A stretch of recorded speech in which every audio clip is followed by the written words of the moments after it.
Hello, this is the episode 3 of the Ellis Highlight Reel podcast. This is Brandon Ellis, your host.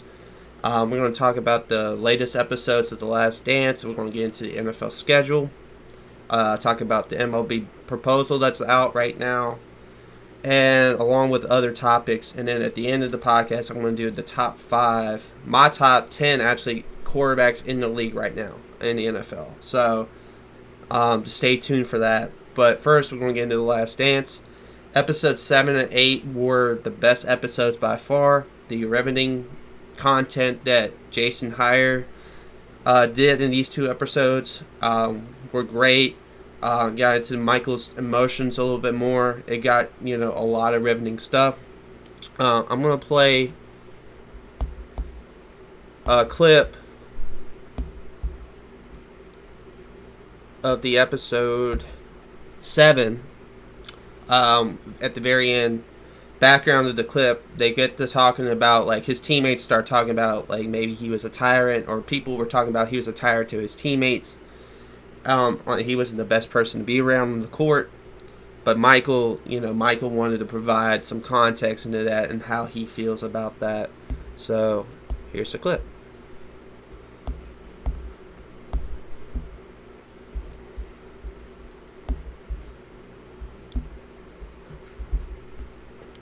I can get to work. They're gonna say, There you go. when people see this, they're gonna say, well, he wasn't really a nice guy. He may have been a tyrant. Oh, well, that's you, because you never wanted anything. I wanted to win, but I wanted them to win and be a part of that as well.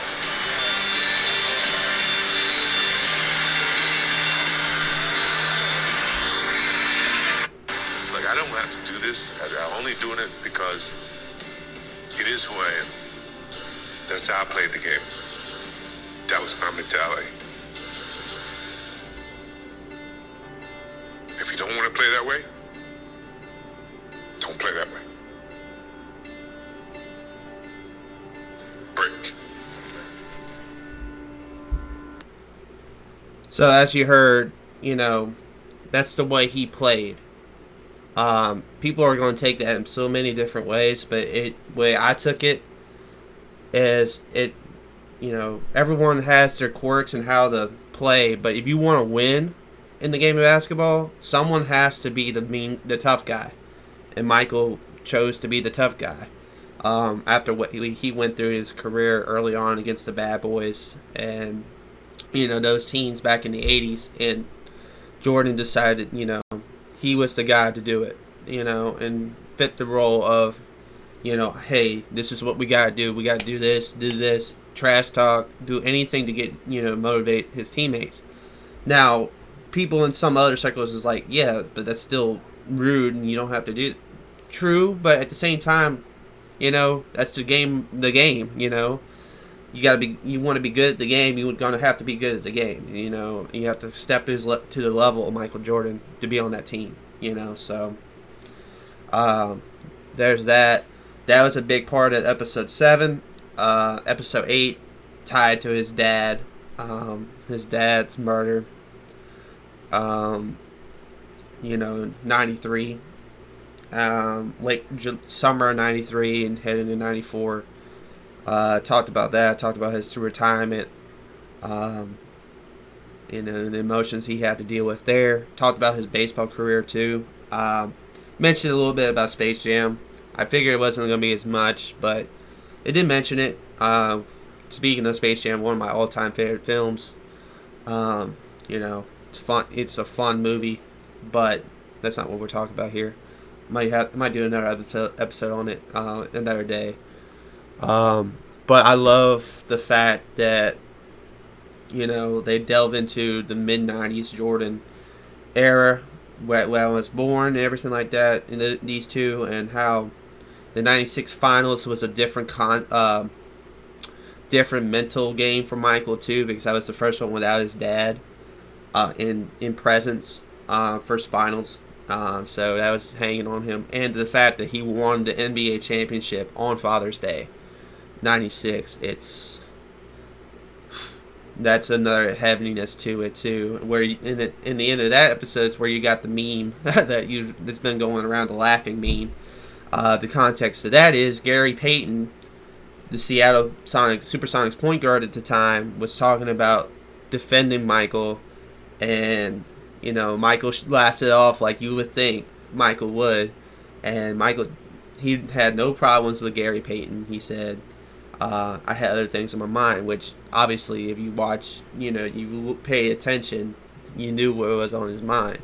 And if you pay attention at the time, you all knew what was on his mind, his father. And, as you see the old classic footage of him crying, having the basketball, cradling it on the ground in the locker room post game, crying, bawling. That scene right there tells it all. Like, he did it for his pops, and props to Michael. Props for Michael, especially being outgoing and out, getting it all out there in this doc series. I love that fact that Michael was so open for this docu series, because a lot of this stuff was hearsay up to this point, and now we're getting a lot of his truths, other players' truths, but we're getting the real stuff from Michael Jordan. So that's what I love. I love that. That's why I love this. I think this is probably one of the best things that ESPN has put together. In the either 30 for 30 or these docuseries. Like, I love this series so far because it's one of the greatest of all time.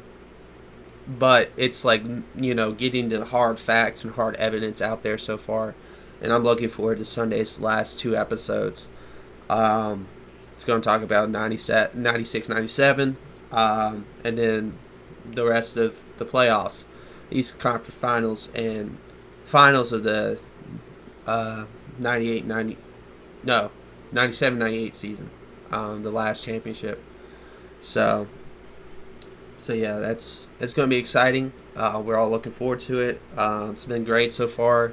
It's going to finish with a bang probably, and the build-up's going to be great. Now on to the NFL schedule.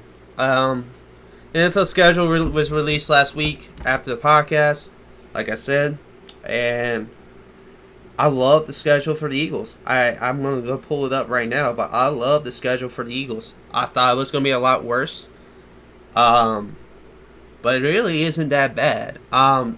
First, let me get into some of the quirks they had with the schedule too, that people might notice. Like, hey, what's up to this?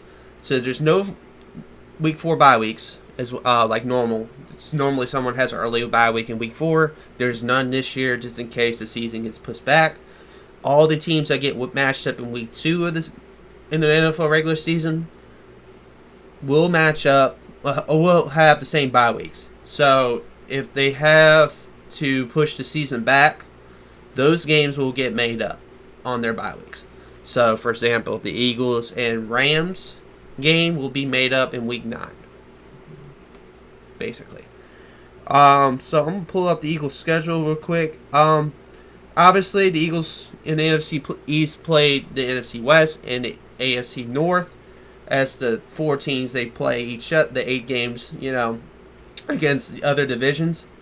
And then the Eagles will play the Saints, Packers, and that, and the other first place, kind of non-conference games there as well to make up the rest of the schedule, and then the 8 division games. So, when I pull up the schedule, I thought it was going to be loaded in either the back end or the front end, whether it comes to opponents, the toughness of the games, but it's pretty much well balanced for Philadelphia this year. So, when I pull it up and I look at it, it's going to be 2020 NFL schedule. Here we go.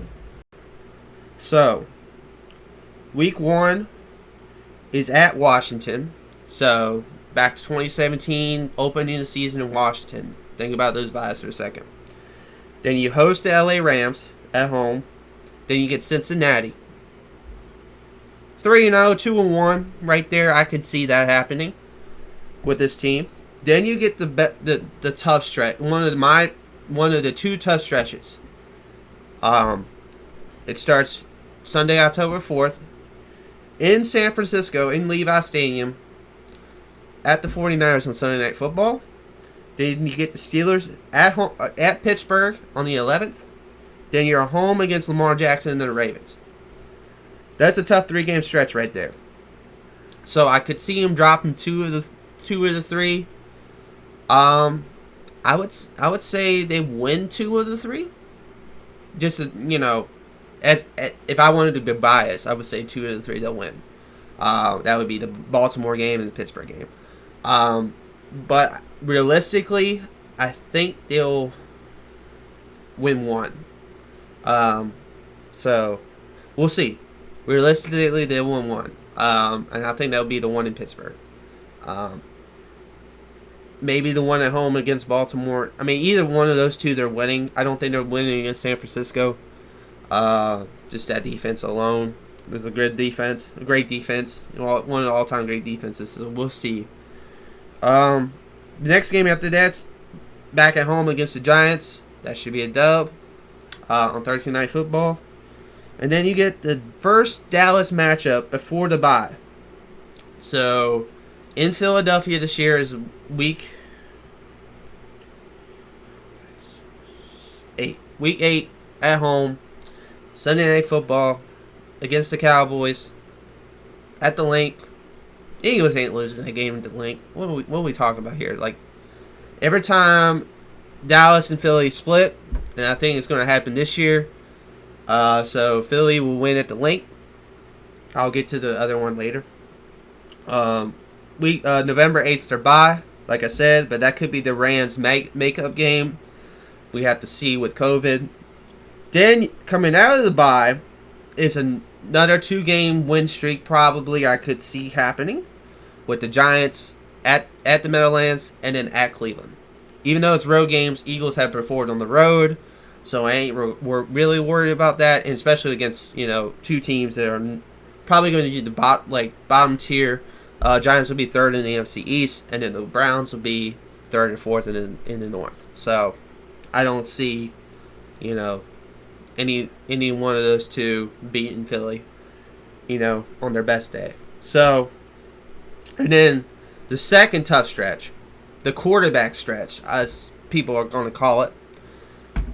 So Seattle on Monday Night Football at home, rematch of the last 2 years. The 2 games last year in Philadelphia, so we can say a revenge game, especially for Clowney. The bull crap with Clowney and the head hit and everything like that. So that Philly's gonna be hungry for that one. Close game, so we'll see. And then at Green Bay, which they went to Lambeau last year and beat Rodgers, so I'm not concerned about that game. Especially when they didn't have Deshaun. Alshon was there. I'm trying to think what else. They had all the receivers except Deshaun at this point. Jordan Howard's healthy. Like, they had everyone there, and they balled out and scored over 30 against Green Bay's defense. It was, great, and that's the reason they got to the NFC Championship last year was their defense and Rodgers' play.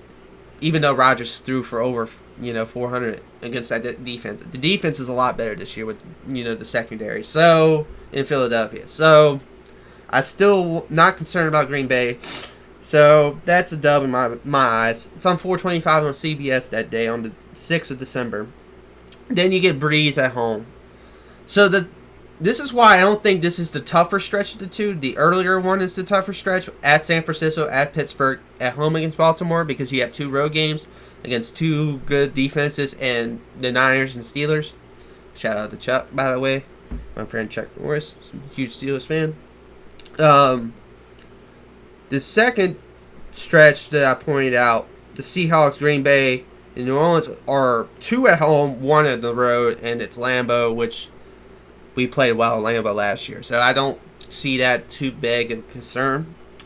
I could see us winning all 3, but I'm thinking going to go 2-1. 2-1. The one being New Orleans. I think we'll lose to New Orleans at home.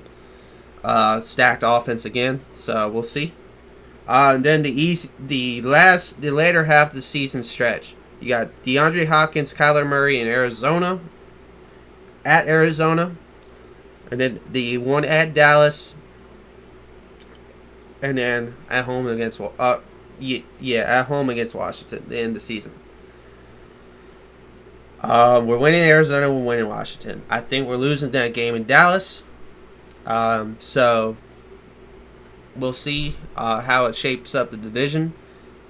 If the game comes down to that game in the division, I think the Eagles will win it. If you have to win the division to win it, the Eagles will win it because of the leadership of Doug Peterson and Carson Wentz and everyone around them, the leadership, the veteran leadership. Now, if it doesn't come down to it winning the division, if somehow the Eagles have it wrapped up or the Dallas Cowboys have it wrapped up at that point, I think Eagles will lose that game. Or if the Eagles need it, if the Eagles need to win the game to get into the playoffs, the Eagles will win the game. If they don't need it, they'll lose it. That's basically what I'm saying with that. Because of the leadership of Doug Peterson and Carson Wentz. So that's, it could be. I think the Eagles' record will be 11-5 or 10-6. That's what I'm thinking. That's the record. I think Dallas will go either 9-7, 8-8. Those are the things. If you look at Dallas' schedule, which I'm about to pop up too, they open SoFi Stadium against the Rams. This will be the first game played there on Sunday Night Football. That would be Dallas' first game of the year there. Then I think they have an interesting first 3 games. Other than they open against the Rams.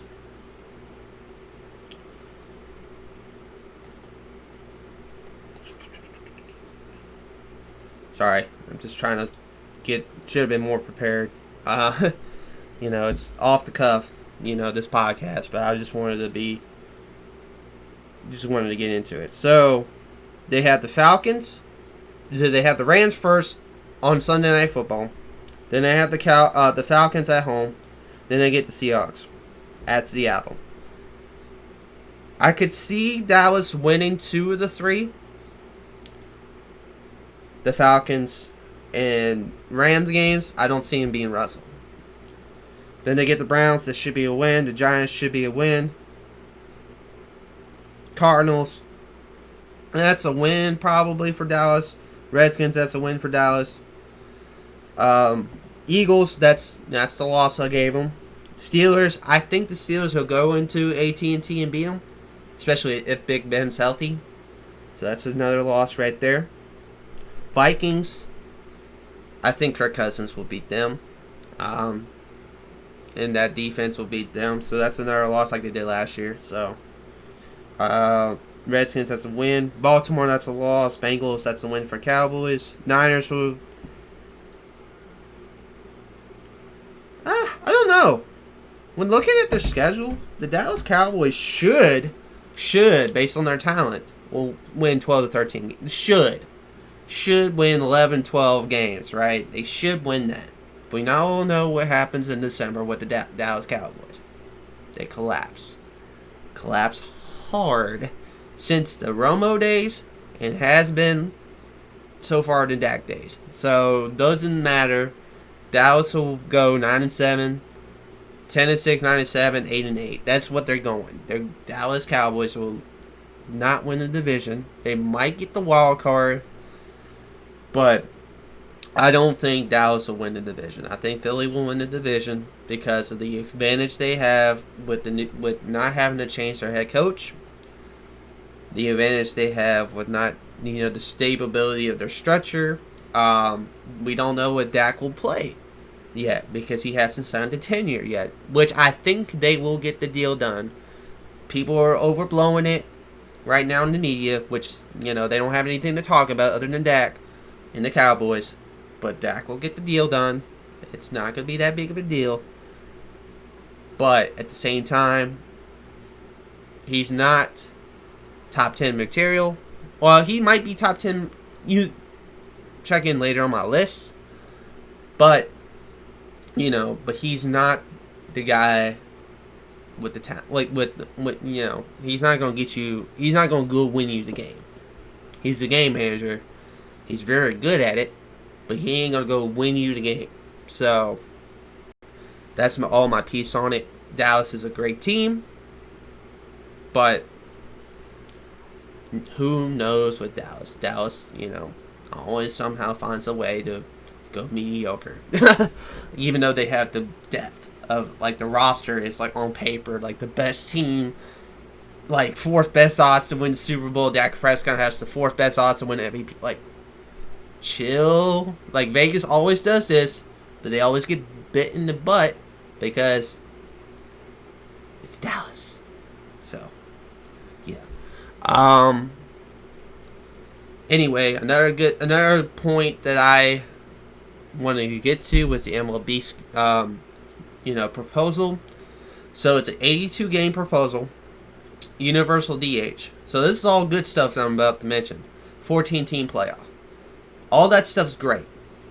And it's a great proposal for the players and the owners and the league to get going.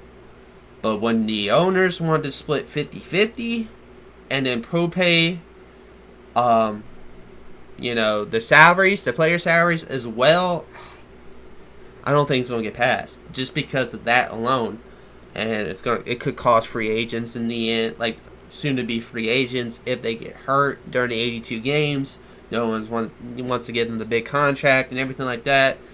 And it could, it could ruin the best catcher in the game, ruin Muto in Philadelphia too, and it's crazy. So it's interesting. The proposal is interesting. It's good enough. You won't have to. I love the universal DH rule. Sometimes the aspect I don't like about it is that if a pitcher can hit, like a Kershaw a little bit, a Baumgartner, I get getting another bat in the lineup, but the fun part about, seeing pitchers rake and everything like that's always fun to me. So I will miss that a little bit. But if we needed to get the season done, I'd rather have the universal DH than nothing at all. So we'll see what that does. Another thing on update today, MLS is planning a 26. I saw it earlier. Hold on, let me pull it up. Saw it earlier today. It was MLS has a June return. It's a 26-team summer tournament in Orlando. So that's what they're doing, and it's training will begin June the 1st of June. And the tournament would start 3 to 4 weeks later. So it's an interesting proposal there too. The main thing with that is, it's a risk to get like everything else right now. It's a risk. UFC just had their first, live, sport event, the UFC 249 in Yakre Sokre, I think is. No, Sucre. Jacare Sucre, just, caught the virus, right? He caught the virus while he was down there. They still went on with the fights. But because they were so prepared and they had Jacare separated from everybody else, that's why they went on. So someone might, other places, other leagues and other federations might not be as prepared, as Dana White was. And it's, more players on the field. So 11 guys in them. It might be tougher, and it's like 9 players in the diamond, 5 players on the NBA court, 11 players on the field in the NFL, but on the sideline there's so many more. So it's tough to say when we will get sports, like if we would get sports, but I'm hoping we do, but as a sports guy, I hope we do, but the safety and everybody is first. So I'm hoping these proposals work and we can get some live action. The Premier League in England is also on a June return too. So that's interesting. Any other topics I want to get into before I get into my list to end the show? I don't think there was anything else that big. If there was, let me know down below if I missed anything. But yeah, I'm going to get into my top 10 quarterbacks list. The reason I wanted to do this list today, Dan Orlowski on on Get Up this week made a top 5 quarterbacks list, and it's drawn a lot of controversy because a certain quarterback that I love is in there, and Drew Brees is not. So Wentz is in the top 5. I think Orlowski's list went Mahomes at 1, Wilson at 2, Lamar at 3, Brady at 4, Wentz at 5. And as much as I love Carson Wentz, and as much as I love Dan Orlowski's takes defending Wentz sometimes, I can't agree with him. Wentz is not a top 5 quarterback. So let me get into the list. Number 10, right now, when healthy, Matthew Stafford. He had a good year last year. Actually, no, I'll take that back. It's not Matt Stafford. Sorry. It's Matt Ryan. Matt Ryan is a top 10 quarterback in this league. He's it's unfortunate what Atlanta's diminished to since the Super Bowl 28-3, but Matt Ryan can still get you a win when you shouldn't have. Just look at Philadelphia in Week 2 last year. So the Philadelphia game Week 2 last year. So there's that. Matt Ryan, number 10. Number 9 quarterback on my list, Dak Prescott. So Prescott's number 9 on the list. Great system quarterback. Threw for 5,000 yards last year. He should get paid. But Dak is one of the league's best quarterbacks. But I don't think he's top 5 material. He's number 9. He slits right there on the borderline. So there's that. 8. Number 8. I'm gonna go with 8.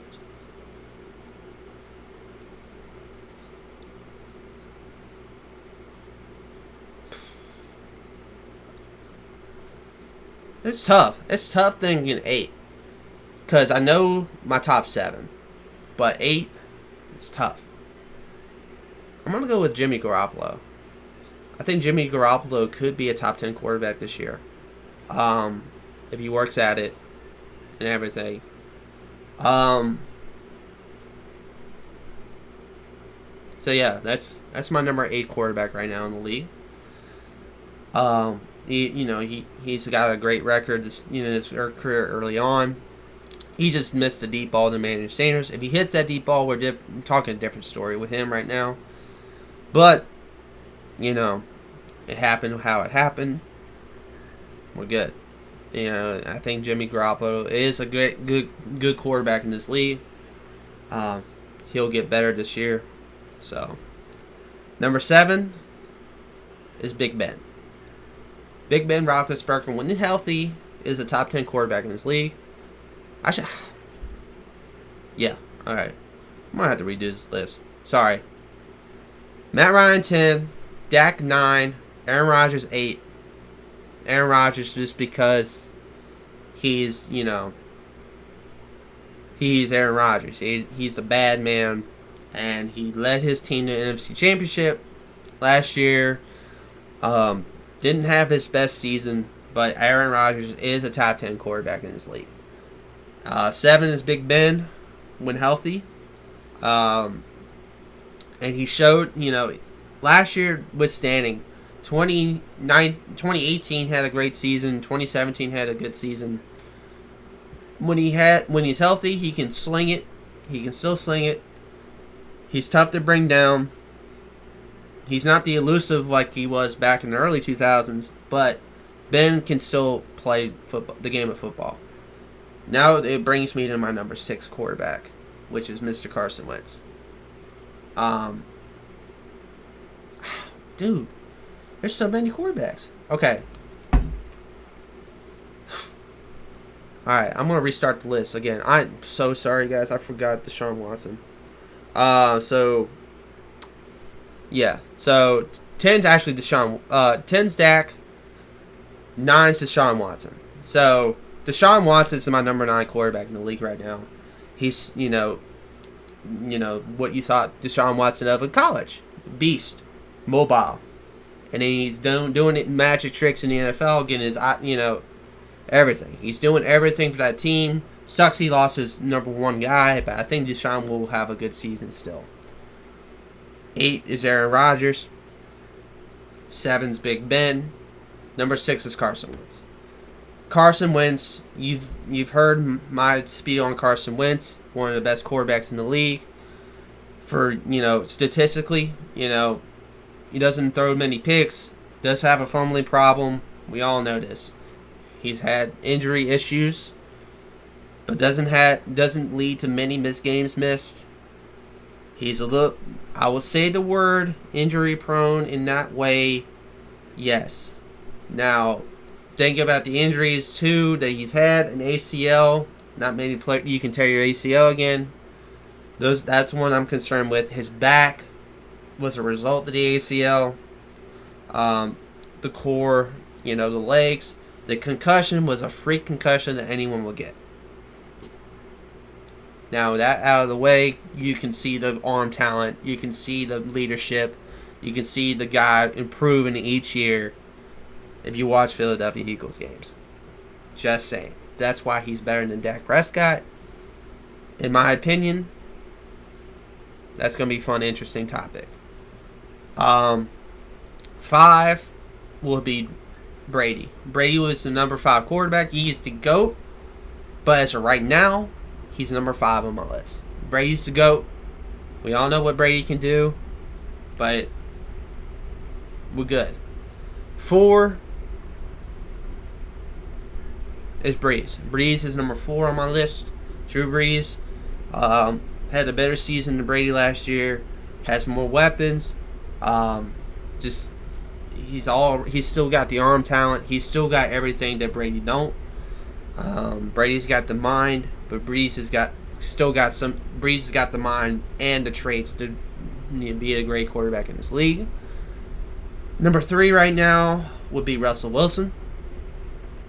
Actually, Lamar Jackson. Lamar Jackson is number 3. So I'm going to go chalk with Orlovsky's list. 3 is Lamar. We saw Action Jackson last year, what he can do on the ground. He's the next thing. He's the next Vic, but he wants to be the better passer than Vic, and I think he's going to make that leap this year. I think he's going to make a better leap as a passer than last year. So there's that. And then number 2 is Mr. Russell Wilson, and we don't need Russell Wilson, Mr. Improviser, Mr. I can make a play out of nothing. Like that Lockett play against the Rams on Thursday Night Football last year. Oh, if you know which play I'm talking about, oh my goodness. That throw was unbelievable and the catch was unbelievable. That's Russell Wilson. Like, it's Russell Wilson and Lockett, but that's the chemistry between the two, and that's Russell Wilson being Russell Wilson. So he's one of the best improvised quarterbacks that we have in the league. And he's not the fastest guy, but he's one of the best improvisers. So, doesn't get sacked very often, doesn't throw picks very often. That's Russell Wilson. And Russell Wilson will have MVP consideration this year. But number 1 is Mahomie, as people will call him, Patrick Mahomes, the reigning Super Bowl MVP on the Kansas City Chiefs. I think he'll set the new high for quarterback contracts whenever they get the deal done. He's that unbelievable. The arm strength's unbelievable. The mobility is unbelievable. Just the way he plays the game with so much fun and creativity. And he could bomb it 80 yards downfield. Now, he has the best weapons, one of the best weapon cores in the league with Hill and Robinson and Watkins and, Miko Harmon and all these guys, right? And Kelsey at tight end. But he can make them, he can make the throws to them like it's nothing. Like Patrick Mahomes off balance. Patrick Mahomes no look. We've seen it all from him. He has the unbelievable arm talent that's needed to make all the throws. So to recap my list, the final list. See, it was a collapse. Thinking of quarterbacks in my head, I'm like, oh shoot, yeah, I need to place him higher. I'm doing it live with y'all, recorded with y'all. So, the final list. Dak Prescott, number 10. As much as I hate the Cowboys, Prescott has earned a top 10 quarterback status in my eyes.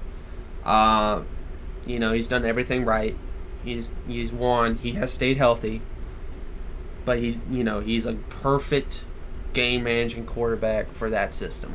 So, and you saw the stats last year. So, that's top 10 worthiness. Even though hasn't really done anything to be a top 10 quarterback. But I think he's a top 10 quarterback. 9, Deshaun Watson. You can argue Deshaun should be higher than a couple of the guys I mentioned, or at 7 and 8. But just the fact of it alone, I respect winning on this list a little bit, and what you can do as well on this list. So that's why I have Rodgers and Ben ahead of them. So Aaron Rodgers and Ben Roethlisberger. Aaron Rodgers 8. Actually, I might flip them. So Ben's 8, Aaron's 7.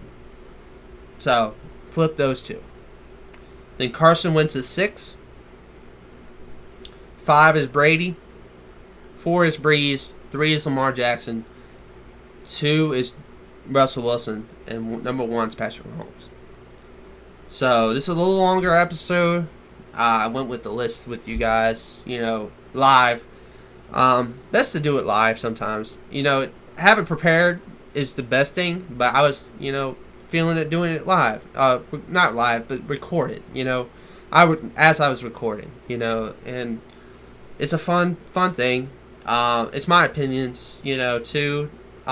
Feel free to tell me your opinions down low.